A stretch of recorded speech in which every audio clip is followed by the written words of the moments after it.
سننے والوں کو میرا آداب اور سلام۔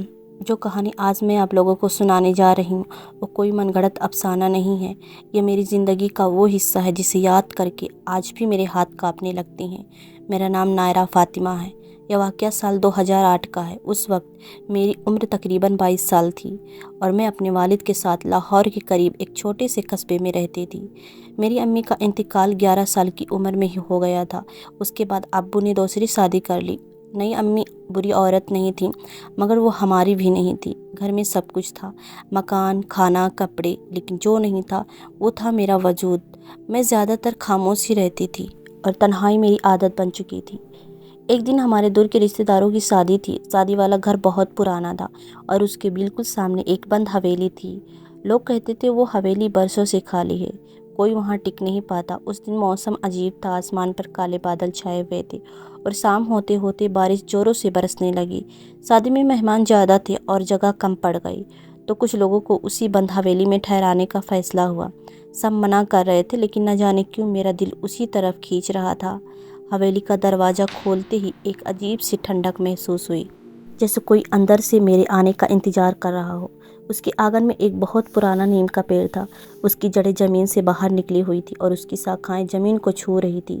ہوا چلتی تو پتوں سے ایسی آوازیں آتی جیسے کوئی دھیرے دھیرے سانسیں لے رہا ہو۔ مجھے ڈر لگنا چاہیے تھا لیکن مجھے سکون مل رہا تھا۔ رات قریب 1 بجے جب سب لوگ سو چکے تھے میری آنکھ کھلی۔ مجھے لگا کسی نے میرا نام لیا، نائرہ۔ میں اٹھ کر کھڑکی کے پاس گئی۔ باہر آنگن میں ایک لمبا قد سفید کپڑوں میں مرد کھڑا تھا۔ اس کا چہرہ دھندلا تھا لیکن اس کی آنکھیں عجیب طرح سے چمک رہی تھیں۔ اس نے بہت نرمی سے کہا، ڈرو مت، میں تمہیں جانتا ہوں۔ میں حیران تھی کہ مجھے بالکل ڈر کیوں نہیں لگ رہا۔ اگلی رات میں خود ہی حویلی میں چلی گئی۔ کوئی مجھے بلا نہیں رہا تھا لیکن میرا دل وہاں جانے کو بار بار کر رہا تھا۔ نیم کے پیڑ کے نیچے ایک پرانی لکڑی کی کرسی رکھی تھی۔ وہی مرد اس پر بیٹھا تھا۔ اس نے مجھے دیکھا اور مسکرا دیا۔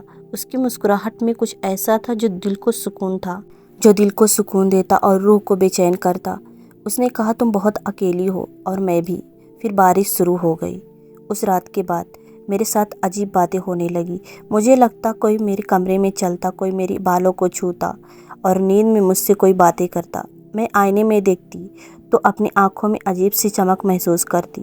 جب میں نے گھر میں کسی کو بتایا اس نے کہا، وہم ہے، زیادہ سوچتی ہو۔ ایک دن میری دوست ثنا مجھ سے ملنے آئی۔ ہم دونوں کمرے میں باتیں کر رہے تھے کہ اچانک وہ چیخ پڑی۔ اس کا چہرہ سفید پڑ گیا۔ اس نے کانپتی آواز میں کہا، نائرہ، تمہارے پیچھے کوئی کھڑا ہے۔ میں نے پلٹ کر دیکھا مگر وہاں کوئی نہیں تھا۔ ثنا اسی وقت میرا گھر چھوڑ کر چلی گئی اور پھر کبھی واپس نہیں آئی۔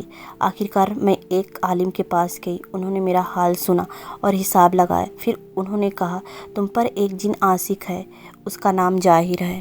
وہ تمہارے ساتھ اس حویلی سے اٹیچ ہو گیا۔ انہوں نے چیتونی دی، وہ تمہیں نقصان نہیں دے گا لیکن کسی اور کا تمہاری زندگی میں آنے بھی نہیں دے گا۔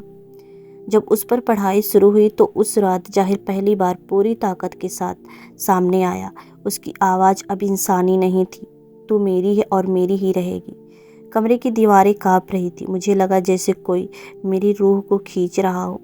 میرے پورے جسم میں جلن پھیل گئی۔ فجر سے پہلے سب ختم ہوا۔ اس کے بعد میں کئی دنوں تک ہوش میں نہیں رہی۔ جب اٹھی تو مجھے لگا جیسے سر سے کوئی بھاری بوجھ اتر گیا۔ آج کئی سال بیت چکے ہیں اور میں اب بھی اکیلی ہوں۔ میں نے شادی نہیں کی لیکن وہ اب سامنے نہیں آتا۔